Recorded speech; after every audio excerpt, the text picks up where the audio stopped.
there's a number of us in this room who have been working on the Green New Deal in Northern Ireland, which is about investing government money to leverage more money so that we can actually spend more on interventions and really address the energy issues that we have in Northern Ireland. Now, part of the difficulty is how you assess risk and how government assess risk.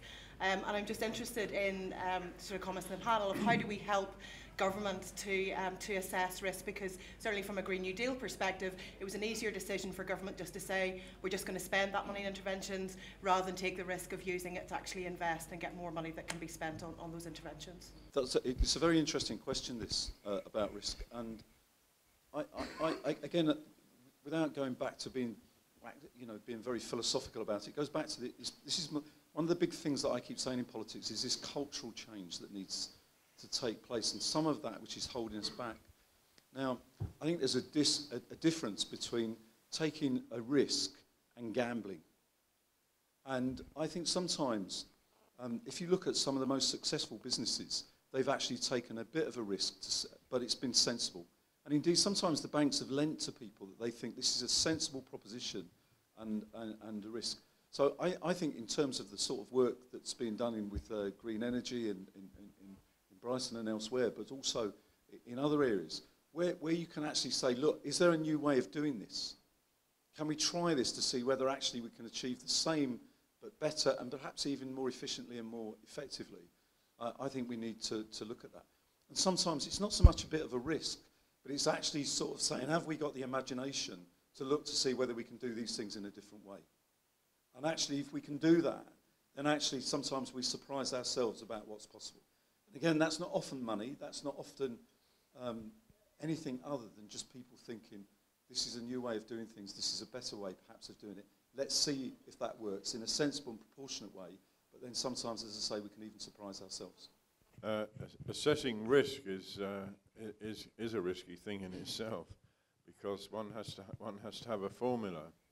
I mean, sometimes you find a situation where we want to have new innovative ways to lend money.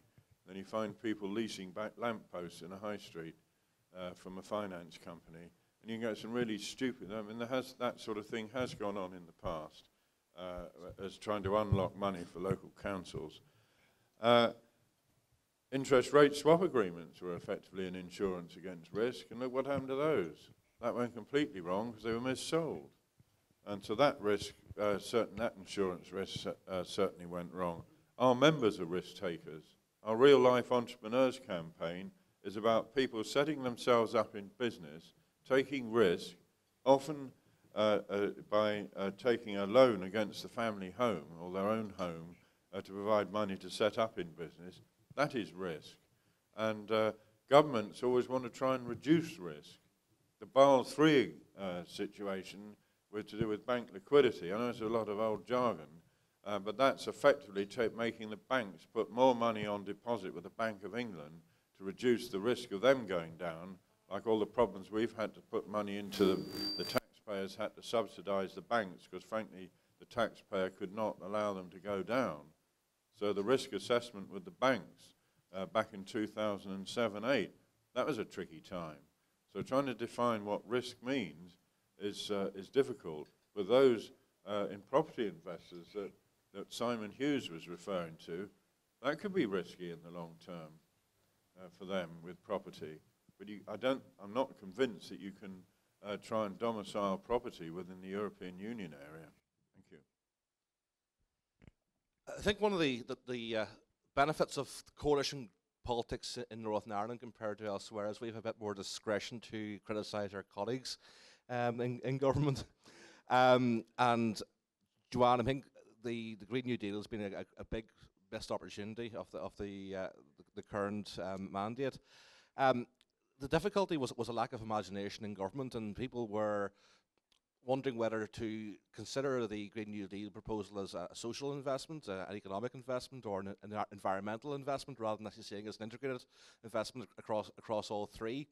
And so I think we do need to challenge that type of conservative culture in terms of government, and it's one where ministers and assembly members need to be pushing that along. And all I can do for now is to simply give an assurance that the Alliance Party will certainly continue to champion the Green New Deal, whether it's on the executive or on the floor of the Assembly. I'll be very quick. One, I think we should learn the lessons of PFI, which was not a clever move. And paying loads of money to something that at the end of the day you didn't have as an asset after all, it went to somebody else, I think has taught us a lot of lessons. On the Green New Deal, it's really important we do make a success of it.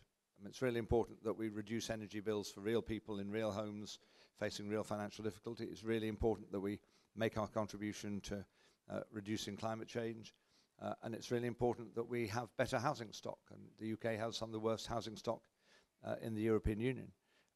So I think we need to make a success of it. And the only easy way of doing that is make sure everybody, each householder, understands the economics of being able to improve your home and at the same time never have an increase in bills. And I don't think the message has got across at all, I have to say.